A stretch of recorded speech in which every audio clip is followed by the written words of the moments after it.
পড়াশোনার পাশাপাশি আজকাল বাচ্চাদের আমরা অনেকেই অনেক কিছু শিখিয়ে থাকি। ঠিক তেমনই ছোট থেকেই আগ্রহ ছিল দাবার প্রতি পূর্ব বর্ধমানের বৃষ্টির।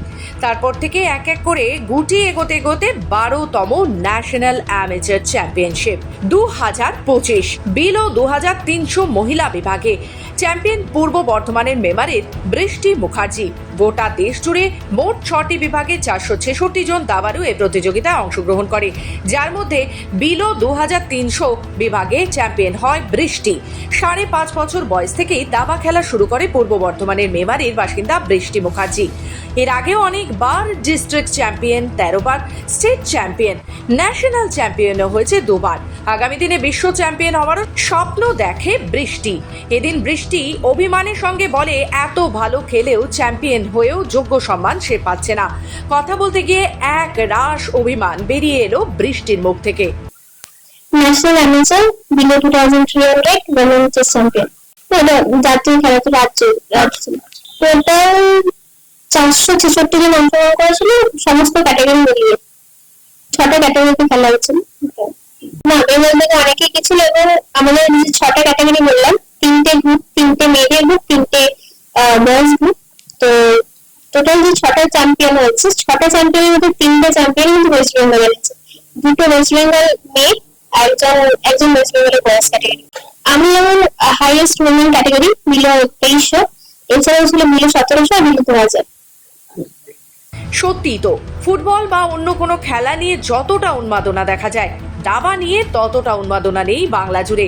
দাবা টুর্নামেন্টের অংশগ্রহণের জন্য বিভিন্ন সময় বিভিন্ন দেশে যেতে হয় বৃষ্টিকে। বিগত দিনে প্রশাসনিক লেভেলের অনেক সাহায্য করলেও বর্তমানে সেই রকম সাহায্য আর পাচ্ছে না বৃষ্টি। বিভিন্ন টুর্নামেন্টের অংশগ্রহণ করার আগে আর্থিকভাবে দুশ্চিন্তায় ভুগতে হয় তাকে। মানসিকভাবে অনেক সময় ভেঙেও পড়ে বৃষ্টি। এদিকে বৃষ্টি মুখার্জির মা জানান, আমরা আমাদের সাধ্যমতো চেষ্টা করি বৃষ্টির জন্য, যাতে ও ভালো পর্যায়ে পৌঁছতে পারে। বৃষ্টি চ্যাম্পিয়ন হয়ে মুখ উজ্জ্বল করেছে বাংলার, তাই বাংলার মুখ্যমন্ত্রী যদি বৃষ্টির দিকে দৃষ্টিপাত করে তবে আমরা কৃতজ্ঞ থাকবো তার কাছে। অবশ্যই ভালো লাগছে। এর আগেও অনেকবার ও চ্যাম্পিয়ন হয়েছে, এটা জীবনে প্রথম নয়, তবে ওর আরো সাফল্য কামনা এবং ও যেন সমাজের একটা পথ প্রদর্শক হয়, এটা আমাদের ইচ্ছা।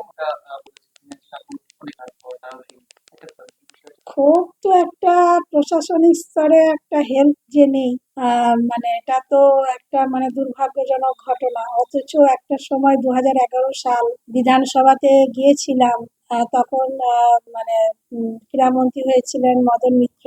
তা ওনার দেখা তো পাইনি। তো যাই হোক, ওখান থেকে ফিরে আসার পথে দেখলাম যে আমাদের মমতা ব্যানার্জি উনি বেরিয়ে আসছেন। তো আমার পিঠে হাত বুলিয়ে আদর করেছিলেন এবং বৃষ্টিকে গাল টিপে আদর করেছিলেন। 2011 সাল 11ই জুন, সেদিন বিধানসভায় সিঙ্গুর বিল পাস হওয়ার দিন, খুব ঐতিহাসিক দিন ছিল।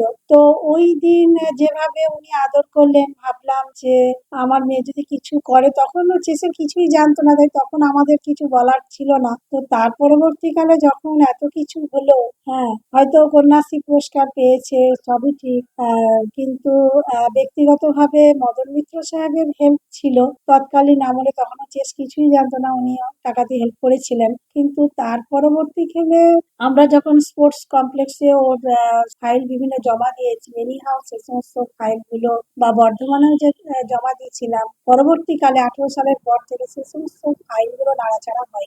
বৃষ্টির উজ্জ্বল ভবিষ্যতের জন্য শুভ কামনা রইল খবর বাংলার পক্ষ থেকেও। পূর্ব বর্ধমান থেকে সুমন বিশ্বাসের রিপোর্ট, খবর বাংলা।